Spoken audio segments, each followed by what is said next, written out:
fifth grade. We are on lesson 13, and today we're going to continue our work with subtraction. And we know that with subtraction, we're going to sometimes have to regroup, and we talked yesterday about the number bond. So we're going to kind of be continuing our work using a number bond, but this time we're not just going to be subtracting from whole numbers. Whole numbers are great because those are easy to do. What we're doing today is going to require us to do a few more steps, okay? So let's look at it. We always start by making our fraction into like denominators. So I can see here that I have 13 and 9/14. Oops. And I'm going to I want to subtract, so put my subtraction, 5 and 2/7. So I'm looking at that, I'm thinking to myself, I can change sevenths to 14ths. So what would I multiply times my sevenths to become 14ths? So I could say to myself, well, I'm going to multiply times 2, right? Okay. And then I'm going to go ahead over here and I am going to rewrite this problem. Okay, so I have 13 and 9/14 minus 5, and then I'm doing my math here. 2 times 2 is 4. 7 times 2 is 14. Okay, so now I have a subtraction problem. I don't know if you're noticing, but if I look at my fractions, I'm noticing something. If I have 9, can I subtract 4 from it? Hopefully you're saying, yes, I can. Okay, so is this a problem that I need to do any type of regrouping for? I do not. So we are just going to go ahead and we're going to solve this final problem. Okay, so we have 9 minus 4 is 5/14. And 13 minus 5 is 8.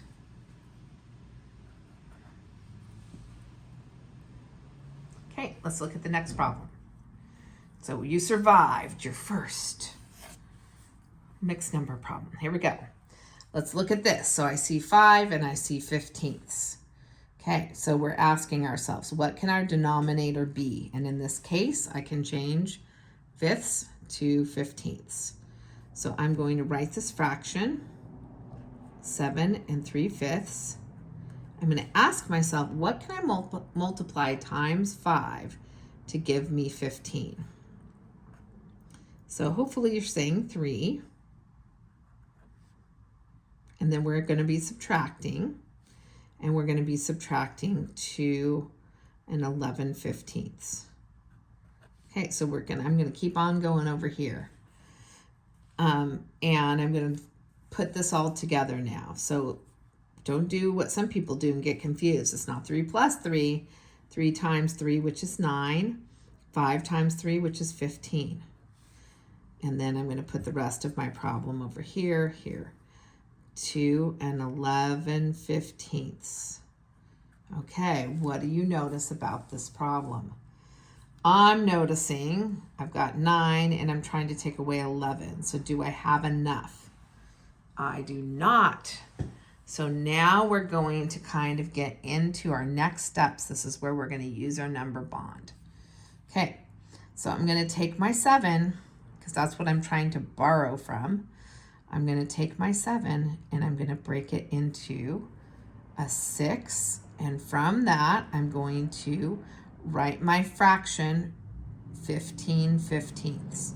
Why am I using that fraction? Because my denominator is 15ths.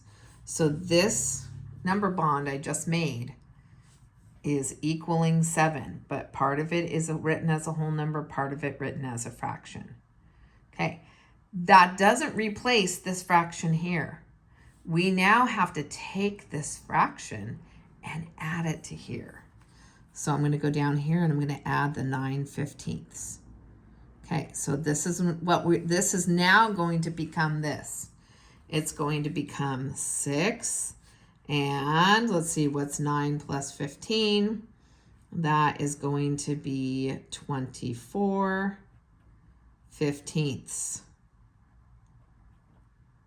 Okay, so we're using this number bond to make a big enough number that we can subtract from. Okay, so now I'm just going to bring this down here. We're subtracting from it 2 and 11/15. The other thing I want to explain this is this 6 and 24/15 actually is the same or has the same value as 7 and 9/12. Okay, we're just renaming it, regrouping it in a different way. It has the same value. It means the same. Okay, now I can subtract. I like to do my fraction first. 24 minus 11. I think I can actually do that in my head because it's taking 1 away from each of them. So it's going to be 13/15. Now 6 minus 2 is 4. Okay, so we have 4 and 13/15. Okay, let's look at this last one. Let's see how we do on this one. Do we have to regroup or borrow? Sorry, I'm having a hard time with this piece of paper. Let me move it up this way. Okay. All right, I have 9 and 7/18 minus 6 and 5/9. I'm seeing that I can change my 9th to 18ths. Hopefully you agree with me.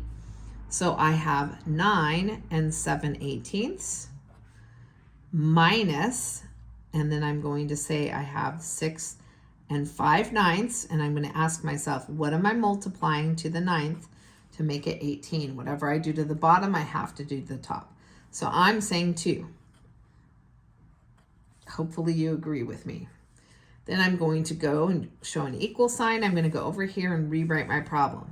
9 and 7/18 minus, don't get your operation confused, and then I have 6 as my whole number, and then 5 times 2 is 10, and 9 times 2 is 18. Okay, are you seeing the problem? I see a problem. I'm going to have 7/18 and I'm trying to take 10/18 away. I cannot do that. So we're jumping in with our number bond again. So I'm going to go down here. I'm going to borrow from my 9 using my number bond. This is going to become an 8. What's the fraction here I'm going to write? Again, I'm looking at my denominator. My denominator is 18ths. That tells me what this fraction will be. 8 and 18/18. Okay, what am I going to, can I just forget about this fraction and I'm done and I can start subtracting? No, I have to take this fraction and add it to here. Okay, so now I'm going to take that, I'm going to go down here, add it all together and solve this. So I see 8 and 25/18. 25/18. And then I have subtracting from it 6 and 10/18. So what am I going to get? 25 minus 10 is 15/18. 8 minus 6 is 2.